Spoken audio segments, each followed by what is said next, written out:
बनावल गजब हो गए। सबके आपन बनावल अरे गजब हो गए। असही जिंदगी जोगावल गजब हो गए। सबके आपन बनावल गजब हो गए। सबके आपन बनावल गजब हो गए। असही जिंदगी जोगावल गजब हो गए। असही जिंदगी जोगावल गजब हो गए। सबके आपन बनावल गजब हो गए। सबके आपन बनावल गजब हो गए।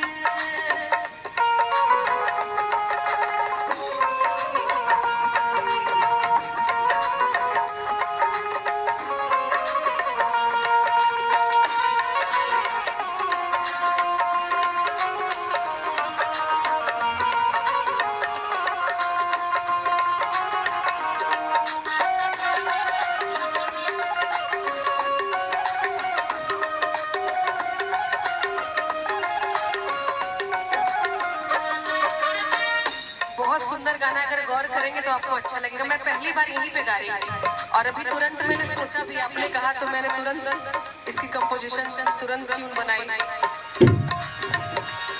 जेकरा कथनी करनी में अंतर रहे,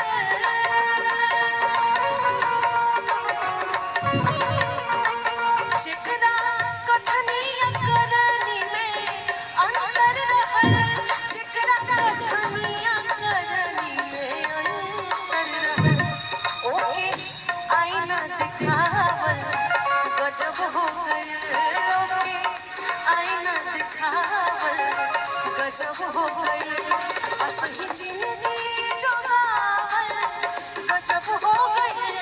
असही जिंदगी जोगावल गजब हो गए।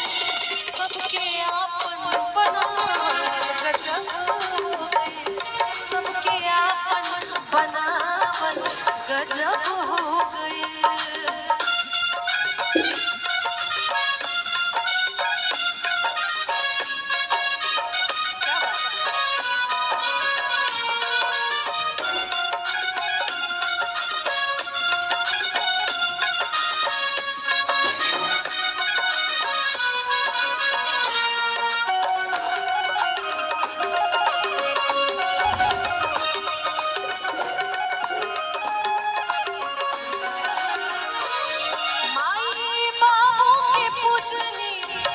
भक्ति भाव से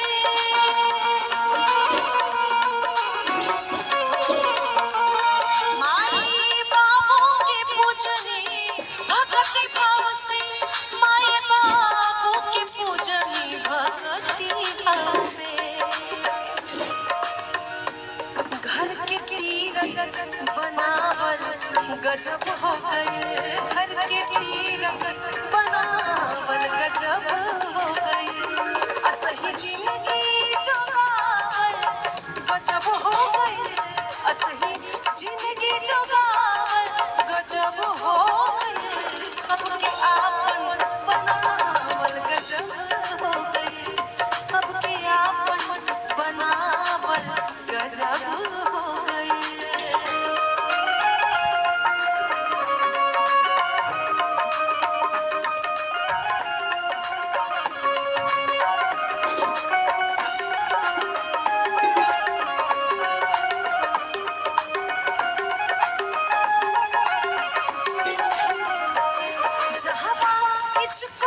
जोरिया रहल नौहा,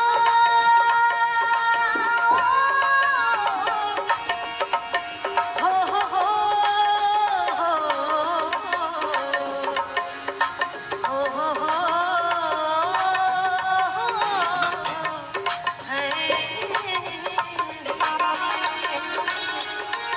जहवा इचको जोरिया रहल नौहा, जहवा इचको जोरिया जरावल गजब हो गए, एक दिए ना जरावल गजब हो गए, असही जिंदगी जोगावल गजब हो गए, असही जिंदगी जोगावल गजब हो गए, सबके आपन बनावल गजब हो गए, सबके आपन बनावल गजब हो गए। और आखिरी लाइन जिन्होंने लिखा है उनका नाम है संजय सिंह जी की लिखी हुई ये गजल है। और बहुत लोग मुझे गजल भेजते हैं जो फेसबुक से जुड़े हुए हैं या फिर किसी और प्लेटफॉर्म से, इंस्टाग्राम से या यूट्यूब से जुड़े हुए हैं। ये सब अच्छी अच्छी गजलें हैं जिसको कोई आजकल के ज़माने में नहीं गाता। मुझे खुशी होती है कि लोग मुझे उस लायक समझते हैं और मुझे भेजते हैं। संजय हमसे भइल ना चरण वंदना,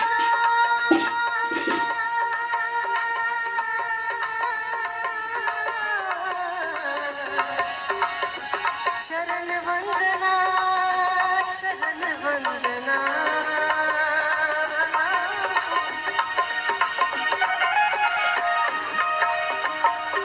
और तबले पे भी बैठे हैं हमारे साथ, इतना अच्छा बजा रहे हैं, उनका भी नाम संजय ही है। संजय हमसे भइल ना चरण वंदना, संजय हमसे भइल ना चरण वंदना।